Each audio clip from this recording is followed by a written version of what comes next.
नमस्कार। आप सभी का स्वागत है डिवाइन आईएएस एकेडमी के प्राचीन भारत के इतिहास के व्याख्यान के इस सीरीज़ में मैं फिर से आप सभी का एक बार स्वागत करता हूं, जहां एक तरफ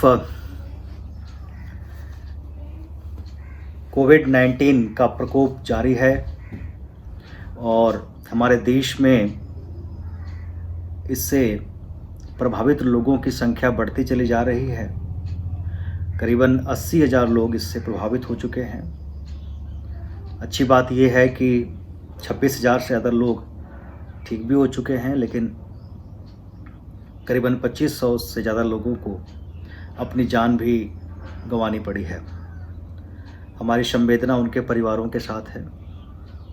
हम उन सभी कोरोना वॉरियर्स को नमन करते हैं, उनका धन्यवाद देते हैं, अपनी सरकार का धन्यवाद करते हैं।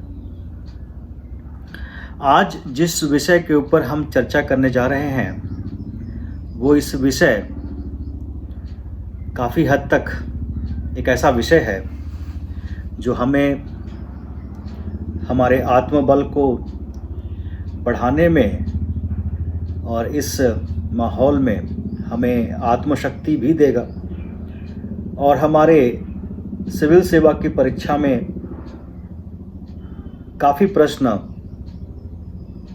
उस टॉपिक से पूछे जाते हैं, चाहे वो प्राचीन भारत का इतिहास हो, चाहे वो दर्शन शास्त्र हो, प्राचीन दर्शन हो, या फिर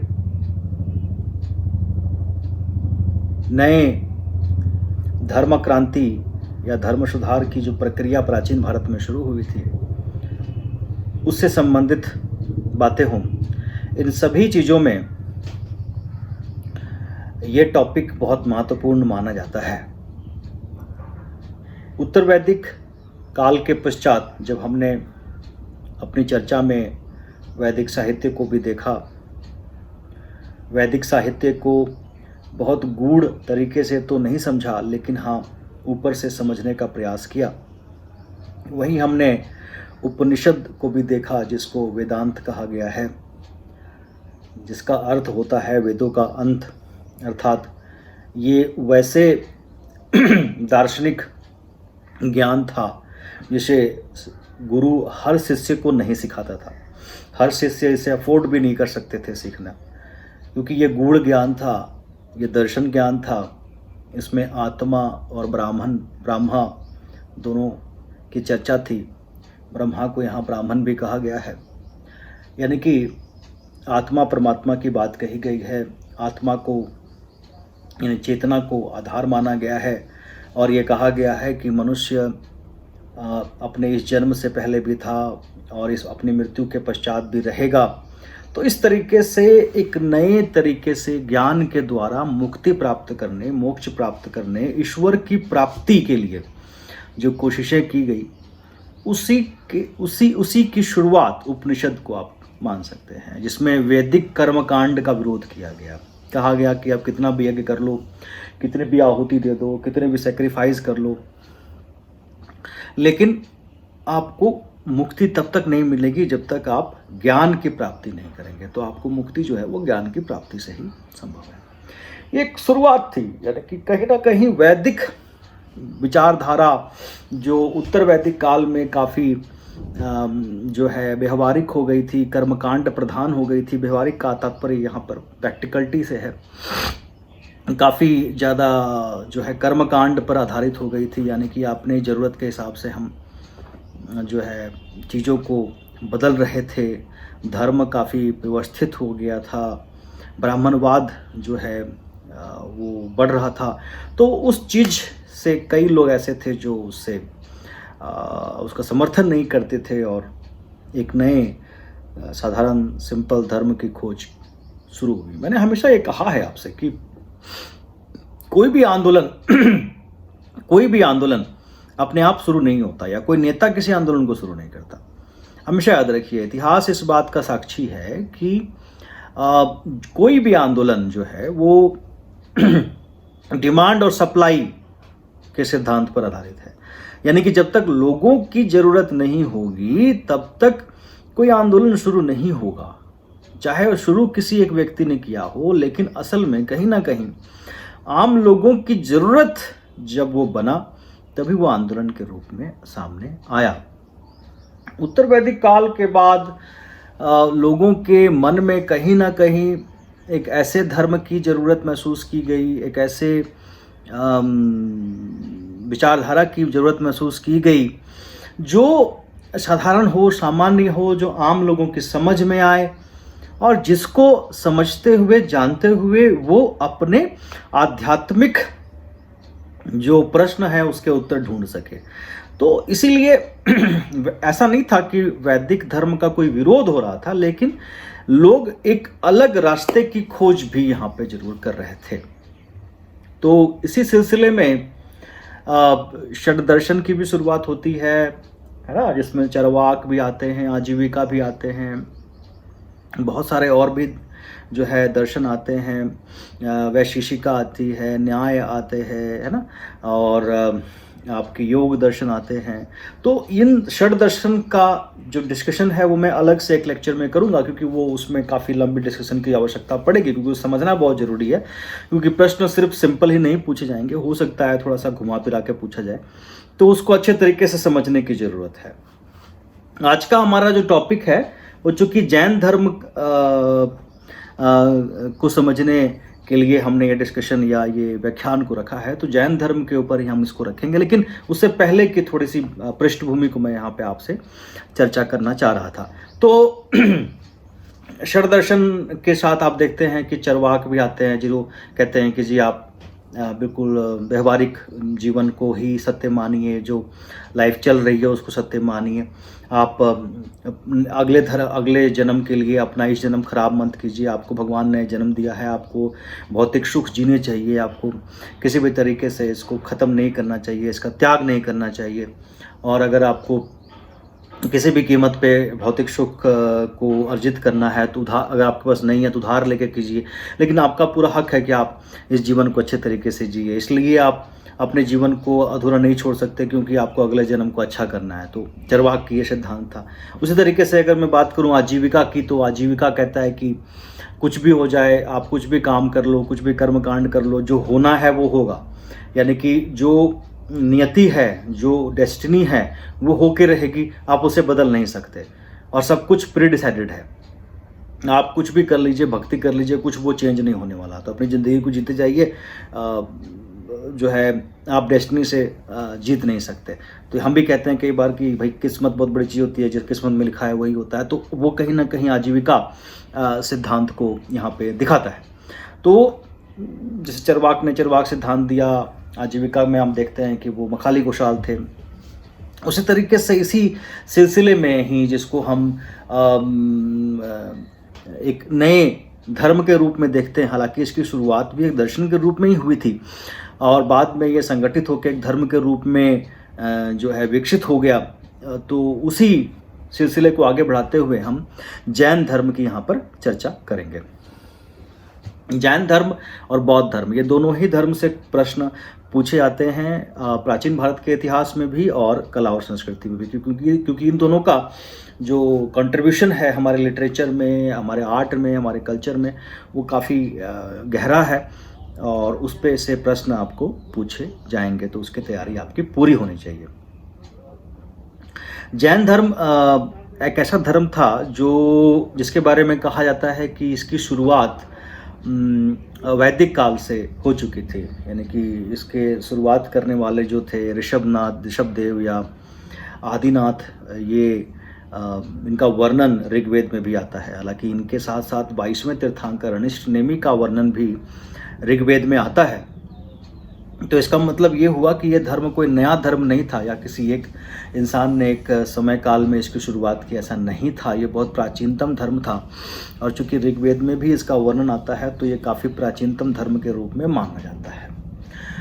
ये इसके जो शिक्षक थे उन्हें तीर्थंकर कहा जाता था। तीर्थ का अर्थ होता है वो स्थान जो इस दुनिया से उस दुनिया तक जाने का पड़ाव होता है, जहाँ से आप इस दुनिया से उस दुनिया पे जाते हैं। वैसे इसका शाब्दिक अर्थ होता है नदी का वो हिस्सा जो छिछला हो, जिसको आप पैदल ही पार कर सकते हैं। तो तीर्थांकर का मतलब हो गया वो मनुष्य, वो शिक्षक जो आपको इस दुनिया से उस दुनिया जाने में या आपके पापों से आपकी मुक्ति दिलाने में आपकी मदद करे। तो इनको तीर्थांकर कहा जाता था। पहले तीर्थांकर जैसा मैंने बताया ऋषभनाथ, ऋषभदेव थे, ऋषभनाथ थे। 22वें तीर्थांकर अनिष्ट नेमी थे जो महत्वपूर्ण है। 23वें तीर्थांकर जो थे वो आपके पार्श्वनाथ थे और 24वें तीर्थांकर महावीर थे, वर्धमान महावीर जिनको कहा जाता है। इनके जो शिक्षक होते हैं उनको जिन भी कहा जाता है, जिन, क्योंकि उन्होंने अपने इंद्रियों पे जीत हासिल की होती है। महावीर का मतलब यही होता है कि अपने इंद्रियों को जीतने वाला।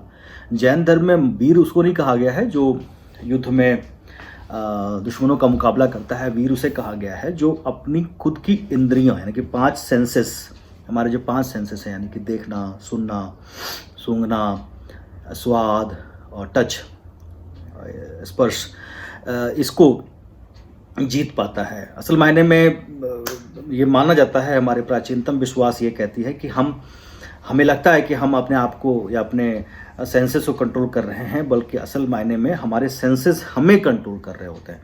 किसी को कुछ खाते हुए देख के आपके खाने का मन करना आपकी इंद्रियां, किसी चीज़ को देख करके उसे खरीदने का मन करना, है ना।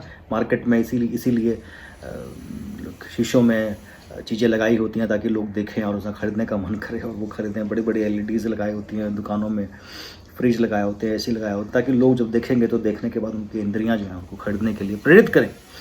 तो जैन धर्म में ये माना गया है कि जो हमारी इंद्रियां हैं वो हमें नियंत्रित करती हैं, हम इंद्रियों को नियंत्रित नहीं करते। और जिस समय हम अपने इंद्रियों को नियंत्रित कर लेंगे यानी कि उस पर अपनी विजय हासिल कर लेंगे, उस दिन जो है हम असल मायने में एक विजेता बन जाएंगे और हमारे मोक्ष की जो सीढ़ी है उसी समय से पूरी हो जाएगी। यानी हम अपने आप में सब कुछ हो जाएंगे, हम सर्वशक्तिमान हो जाएंगे, महावीर हो जाएंगे।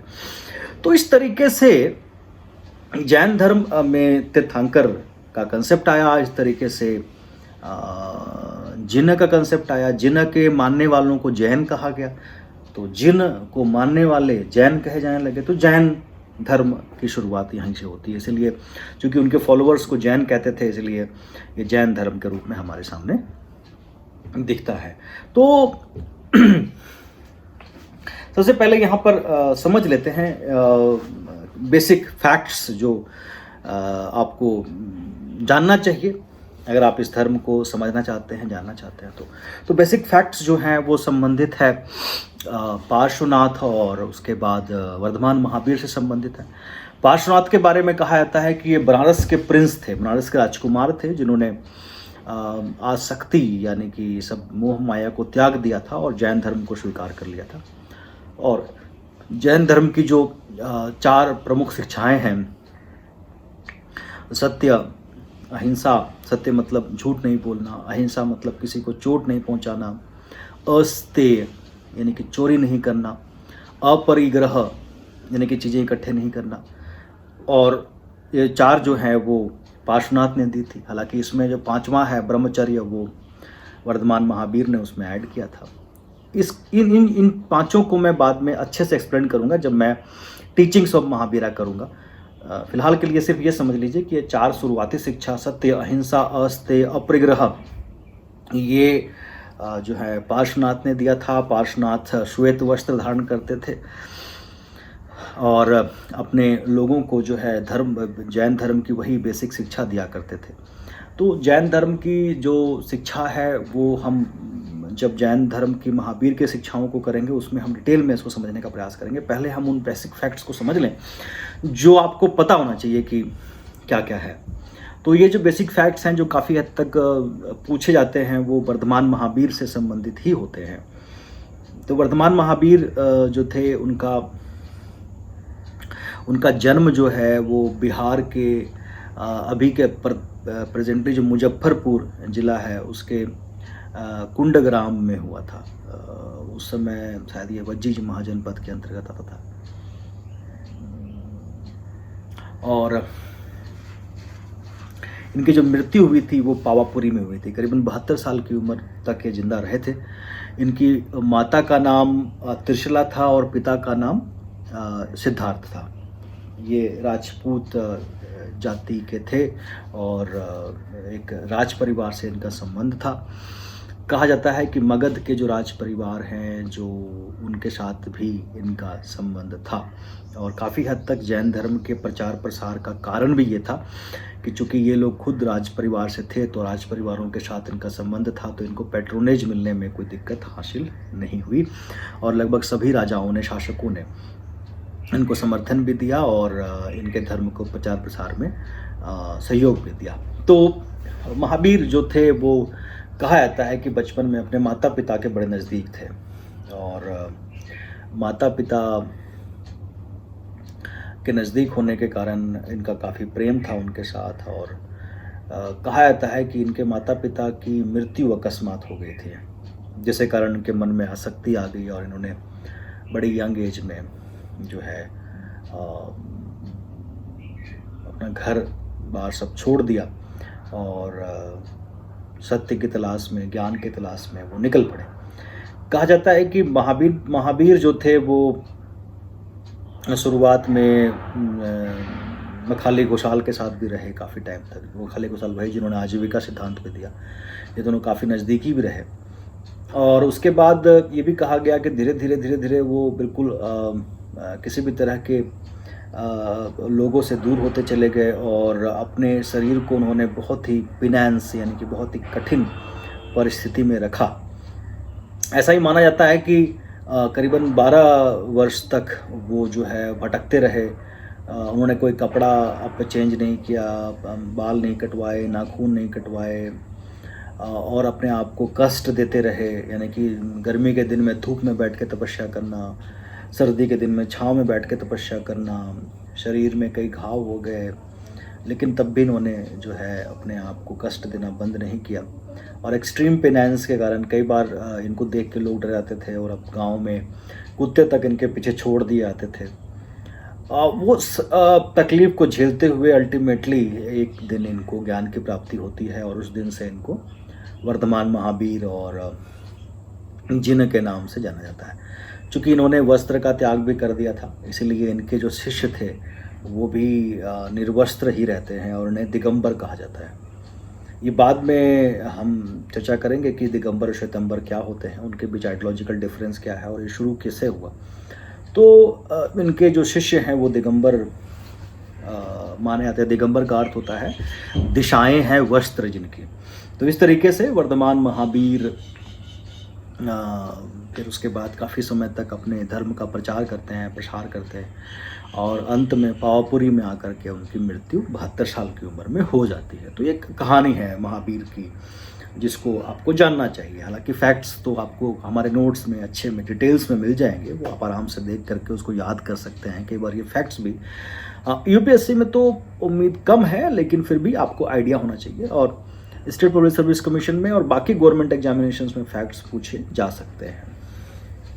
तो खैर जो यहाँ पे वर्धमान महावीर से संबंधित बातें थी वो यहाँ पे हमने समझी हैं। अब वर्धमान महावीर के जो शिक्षाएं हैं उसको हम लोग यहाँ पे जानने की कोशिश करेंगे। सबसे पहले जैन धर्म की जो बेसिक शिक्षाएं हैं उसको समझने का प्रयास करते हैं। अब जैन धर्म ये कहता है, जिसको कहा गया है अनेकांतवाद, यानी कि सत्य और वास्तविकता के बीच का जो अंतर है उसको समझिए कि सत्य जो है उसे महसूस कर सकते हैं लेकिन शब्दों में हम नहीं बयां कर सकते। जो वास्तविकता है वो कई तरीके से आपके सामने पेश होती है। इसको दूसरे शब्दों में, माने कि मैं कठिन शब्दों में तो नहीं बताऊंगा, आसान शब्दों में ही समझाने का प्रयास करूंगा। तो इसको अगर आसान शब्दों में समझें तो हम ये कह सकते हैं कि चेतना या आत्मा तो इसको आत्मा और चेतना इस तरीके से समझिए। चेतना मतलब हो गया कॉन्शसनेस, आत्मा मतलब हो गया सोल। यानी कि आत्मा है लेकिन अगर उसमें चेतना नहीं है तो वो जागृत नहीं होगी, उसे कुछ महसूस नहीं होगा। थोड़ा इसको इस तरह समझिए कि इस संसार के हर चीज में आत्मा होती है, चाहे वो जीवित है या निर्जीव है, हर एक में आत्मा होती है। यानी कि आप किसी टेबल को मारते हैं तो उसमें आत्मा है, लेकिन चूंकि उसमें चेतना नहीं है इसलिए निर्जीव है। इसको इस तरह समझिए कि मैंने इसको मारा तो इसको तकलीफ हुई, इस निर्जीव चीज को भी तकलीफ हुई, लेकिन चूंकि इसमें चेतना नहीं है इसीलिए, या कॉन्शसनेस नहीं है इसलिए इसे महसूस नहीं हुआ। काफी हद तक ये इस तरह समझ लगते हैं कि एक आदमी कोमा में चला गया, कोमा में चला गया, अब उसमें जान है, उसमें आत्मा है, लेकिन उसमें चेतना नहीं है, वो चीजों को समझ नहीं पा रहा, रिस्पॉन्ड नहीं कर पा रहा। हम उसे जाकर के मारेंगे, उसे पीटेंगे, उसे गाली देंगे, वो सुनेगा सब कुछ लेकिन वो समझ नहीं पाएगा। वो सुनेगा सब कुछ, वो समझ नहीं पाएगा। अगर उसे उठा के वहां पटक भी देंगे तो भी वो रिस्पॉन्ड नहीं करने वाला, वो कराने नहीं वाला। दर्द तो उसे होगा लेकिन वो दर्द को महसूस नहीं कर पाएगा क्योंकि उसमें चेतना नहीं है। The level of consciousness actually decided your fate, यानी कि आपकी चेतना का स्तर ही आपके भविष्य का निर्धारण करता है। जैसे कि इसको एक ट्रायंगल में समझते हैं, एक त्रिकोण। त्रिकोण के सबसे निम्न स्तर पे आता है निर्जीव चीज, जिसमें जान ही नहीं है, यानी कि उसमें चेतना का लेवल बिल्कुल निम्न है। आत्मा है लेकिन चेतना बिल्कुल निम्न है। उसके ऊपर स्तर पे आते हैं, त्रिकोण के सबसे निचले स्तर पे निर्जीव चीजें आ गई जिसमें आत्मा है लेकिन चेतना बिल्कुल भी नहीं है। नेक्स्ट स्टेज में आते हैं तो आते हैं पेड़ पौधे, जिनमें चेतना का स्तर थोड़ा सा ऊपर ऊंचा है। वो फूल देते हैं, फल देते हैं, साइंस भी मानता है कि उनमें जीवन होता है, लेकिन ऐसा नहीं है कि आप उसे काटने जा रहे हैं तो भाग रहा है या पुलिस को रिपोर्ट कर रहा है कि जी मेरे को काटने हैं। वो चीखेगा भी नहीं, वो कट जाएगा। उसके ऊपर स्तर पे आप आएंगे तो छोटे मोटे कीड़े मकोड़े आ जाएंगे। अब आप चींटी को भी अगर आप मारने की कोशिश करेंगे तो अपनी जान को बचाने के लिए भागेगा, कॉकरोच भागेगा, सांप भागेगा। यानी कि छोटे मोटे कीड़े मकोड़े जीव जंतु जो हैं वो तीसरे स्तर पे आ गए, यानी कि उनकी चेतना थोड़ी सी इंप्रूव हो गई है और उन्हें पता है कि उनके लिए क्या अच्छा है, क्या बुरा है, क्या खाना है, क्या नहीं खाना। उसके ऊपर स्तर में आप आएंगे तो जीव जंतु आ जाते हैं। अब कोई डॉगी है, आप रोज उसको पत्थर मारेंगे तो वो आपको देख के गुराना शुरू कर देगा, यानी कि वो उसके चेतना का स्तर और थोड़ा ऊंचा आ गया और वो आपको रिस्पॉन्ड करना शुरू कर रहा है। और उसके ऊपर का स्तर पे आप जाएंगे तो मनुष्य आ जाते हैं। मनुष्य में चेतना ज़्यादा होती है, वो समझता है, जानता है, अपने लिए अपने हिसाब से चीज़ें बना लेता है। वो चेतना के सबसे एक्सट्रीम स्तर पे है, सबसे ऊंचे स्तर पे है। तो इस ट्रायंगल में सबसे नीचे स्तर पे हो गया निर्जीव पदार्थ, उससे ऊपर हो गए कीड़े मकोड़े, उससे ऊपर हो गए जीव जंतु, उससे ऊपर हो गए मनुष्य। लेकिन ट्रायंगल अभी पूरा नहीं हुआ। मनुष्य के ऊपर आगे देवता, यानी कि हमारे जो कॉन्शसनेस लेवल है, चेतना का स्तर है, उससे ऊपर देवता का स्तर आ गया। लेकिन अगर मनुष्य अपने इंद्रियों को नियंत्रित कर लेता है तो वो देवता के स्तर से ऊपर उठकर इस ट्रायंगल के सबसे एक्सट्रीम स्टेप पे, यानी कि जिन बन जाता है। अब जिन बन गया तो वो देवता के ऊपर चला गया। इसी को हम इस तरह से देखें कि काफी हद तक जैन धर्म ये नहीं मानता कि ईश्वर ने सारे संसार की रचना की है, ये सबका निर्माता ईश्वर है। ये बात जैन धर्म नहीं मानता। वो ईश्वर को जिन से नीचे रखता है, यानी कि वो मानता है कि है लेकिन वो चेतना का एक स्तर है और वो भी मनुष्य अगर चाहे तो उससे ऊपर पहुंच सकता है। तो पहली बात तो जैन धर्म की ये होगी कि जैन धर्म चेतना की बात करता है, आत्मा की बात करता है। वो कहता है कि आत्मा सभी चीज में है, इसलिए आप किसी चीज को तकलीफ मत दीजिए।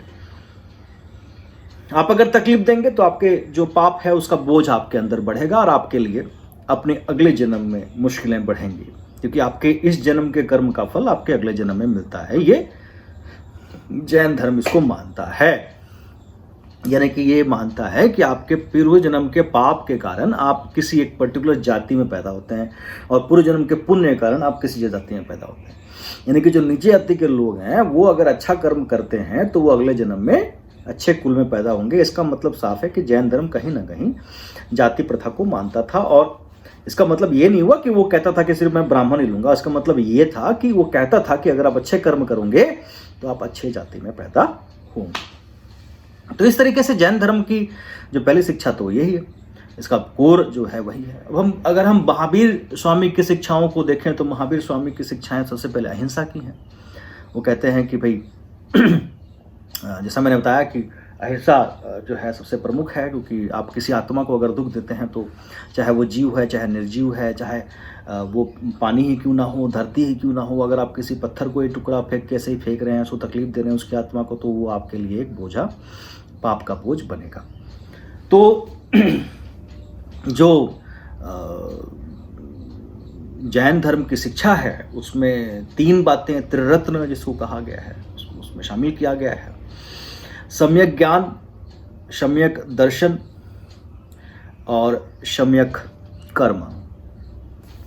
ठीक है, सम्यक ज्ञान क्या है? सम्यक ज्ञान का मतलब होता है कि आप अपने गुरु की बातों को सही मायने में समझ सको। सम्यक दृष्टि, सम्यक ज्ञान और सम्यक कर्म, ये 3 चीजें हैं। आपकी जगह मैं थोड़ा सा डायरेक्शन चेंज हो गया था। सम्यक ज्ञान क्या कहता है? ज्ञान ये कहता है कि गुरु जो बता रहे हैं उसके सही अर्थ को आप समझो। हाँ और हाँ में भी अंतर होता है। किसी भी चीज को कई तरीके से पेश किया जा सकता है। जैसे मैं अपने विद्यार्थियों को कहता हूं कि मैं अगर आपसे कह रहा हूं कि आप पढ़ाई किया कीजिए, तो इसके कई मतलब निकलेंगे।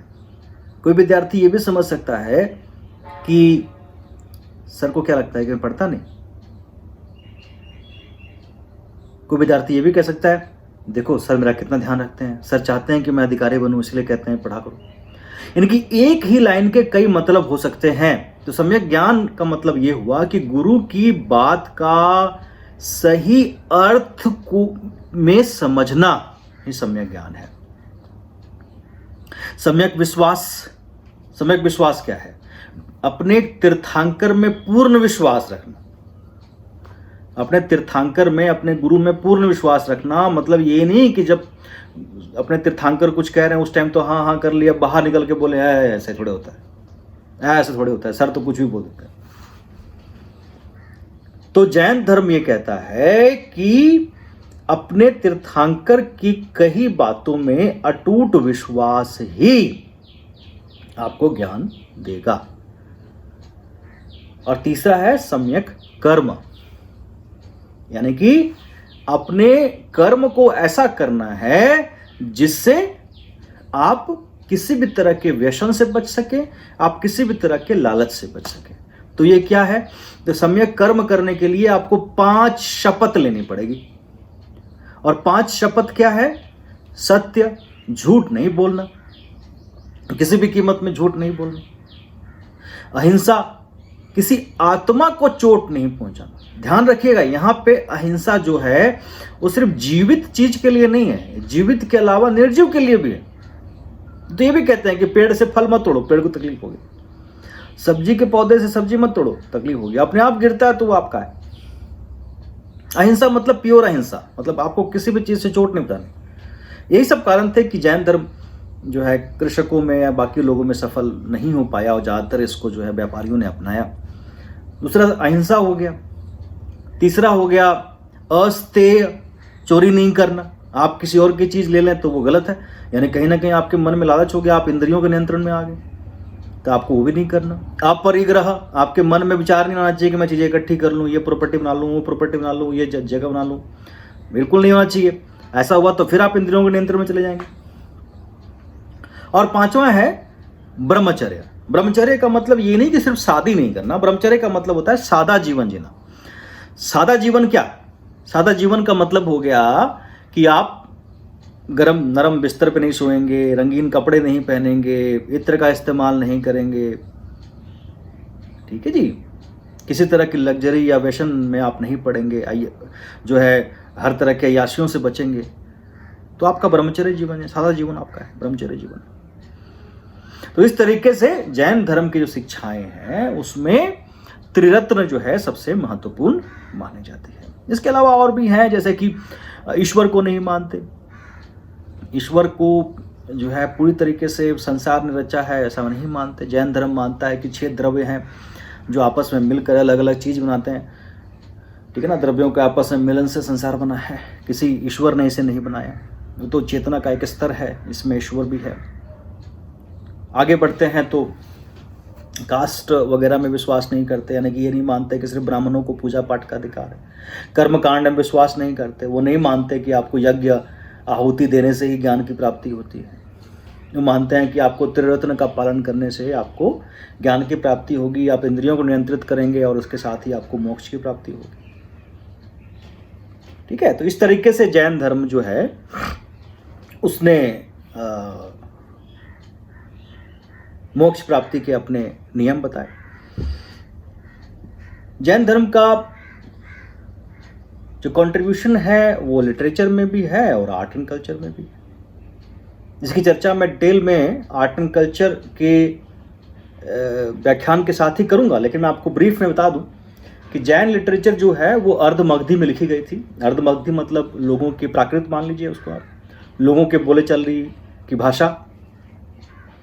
ये अंग और उपंग में बटा हुआ है। वैसे तो अंग है, छेड़ सूत्र है, मूल सूत्र है और कुलिका सूत्र है, लेकिन इसको अंग और उपंग में बांटा गया है। अंग यानी कि लिम्स ऑफ रिलीजन, उसके अलग अलग अंग हैं। तो इनके बारे में समझने का प्रयास करेंगे हम लोग जब लिटरेचर को करेंगे। और यहाँ तक कि हम सब ने पढ़ा है इतिहास में कि मौर्य, चंद्रगुप्त मौर्य भी श्रावण बेलगोला जो है कर्नाटका में, मैसूर में जाकर के उन्होंने अपने प्राण त्यागा था, यानी कि जैन धर्म को स्वीकार कर लिया था। तो कर्नाटक में कन्नड़ लिटरेचर के डेवलपमेंट में भी जैन धर्म का बड़ा महत्वपूर्ण रोल हम मानते हैं।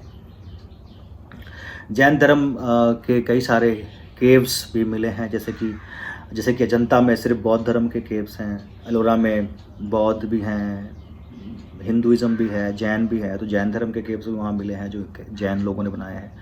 उदयपुर का केव जो है बड़ा सुंदर है, वो जैन धर्म का है।